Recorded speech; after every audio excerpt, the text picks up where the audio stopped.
Victims and activists are asking questions about the Indonesian president's recent acknowledgement of state-sponsored massacres in the mid-1960s. 500,000 people are believed to have died during an anti-communist purge under the regime of then-President Sukarno. The regime blamed Indonesia's Communist Party for a coup attempt and embarked on a campaign of mass arrests, torture and killings. It was one of 12 events in Indonesia's past that the president called regrettable. He said the government would work to restore victims' rights, but did not go into specifics. He also fell short of pledging judicial action against the perpetrators. Putu Oka Sukanta has been practicing acupuncture for over 40 years in Indonesia. But his initiation into the ancient Chinese practice did not take place at an approved school. Sukanta was introduced to acupuncture by a fellow detainee during his 10 years of extrajudicial incarceration. In 1966, he was imprisoned and tortured under Indonesia's repressive New Order regime for his alleged association with the Indonesian Communist Party. They told us you are guilty. I said, I'm innocent. Show me that I'm guilty. Take me to court. Why have I been detained in prison for 10 years? Now 83, Sukanta is also a celebrated author and has written books as well as poetry about this dark period of Indonesia's history. In 1965, after a failed coup attempt that was blamed on the Indonesian Communist Party, at least 500,000 people, many of Chinese descent, were massacred by the army and its auxiliaries. Around 1 million were imprisoned. The violence, which has been a taboo topic in Indonesia for decades, was recently addressed by Indonesia's president, Joko Widodo. He acknowledged and regretted serious human rights abuses committed under previous government regimes. Together with the government, I'm trying to restore the rights of the victims fairly and wisely, without negating judicial resolution. And I will endeavor wholeheartedly to ensure gross human rights violations never happen again in the future. But Sukanta hopes for more. Non-judicial settlement, he says, is not enough.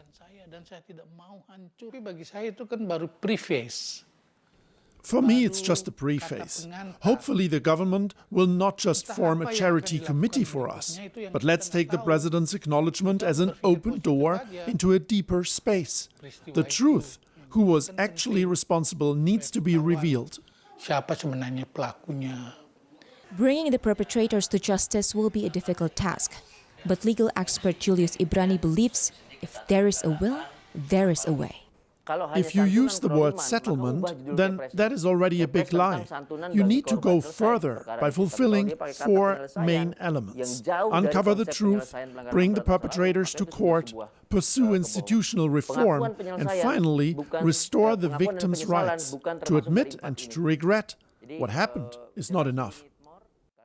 Sukanta is still haunted by the nightmares from his imprisonment.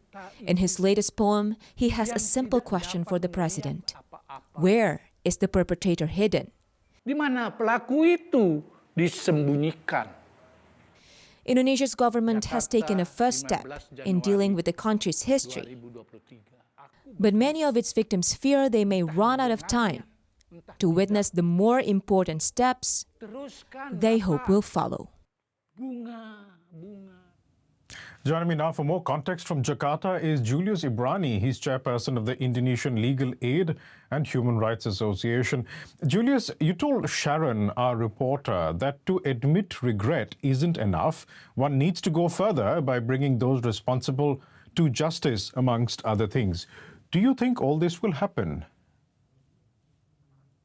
Yes, I think this must be happen.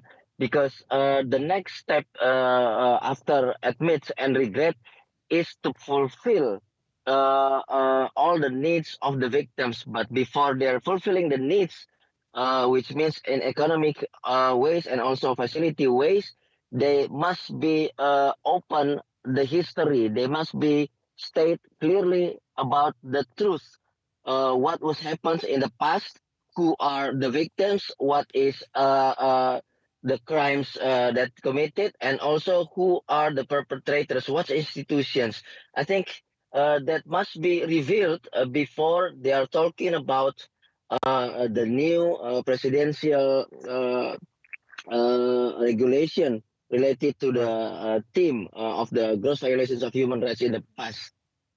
But has any announcement been made about this or any Yeah. commitment been made about public accountability from the current president? Yes, the commitment already published also, but it is not enough to only say regret.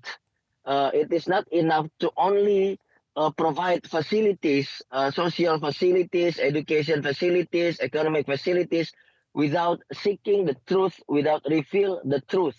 So okay, we must be also concerned about the impunity. We must be also concerned about the repetitive crimes against the humanity in the past, gross violations of human rights in the past, and this must be in line with the new regulation under the president and also the team.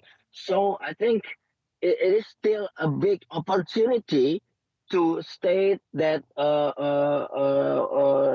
the truth what was happened in the past is also can be published regarding that our national human rights institution before long before already Right. published the result of the investigation. So why is it now our president don't reveal and don't publish uh, the information, the complete information?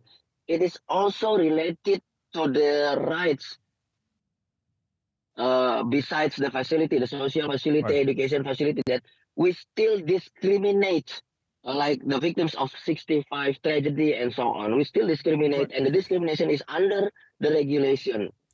Right. Can I just ask about what Mm. prompted President Joko Widodo to apologize for these crimes of the past right now when he had made that initial promise in 2014 during his election campaign? Why wait so long?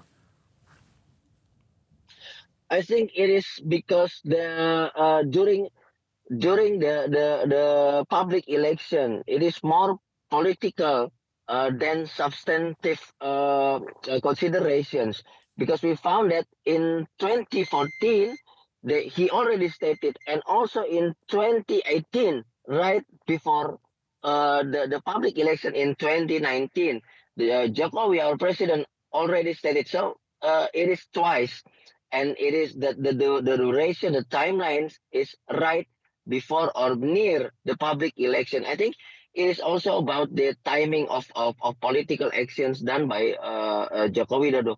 But we still consider that this must be a big opportunity to Right. push, to force the government to step under the human rights mechanism for not only giving Right. promises and promises on promises by political considerations.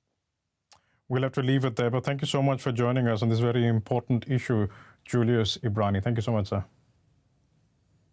Thank you so much. See you.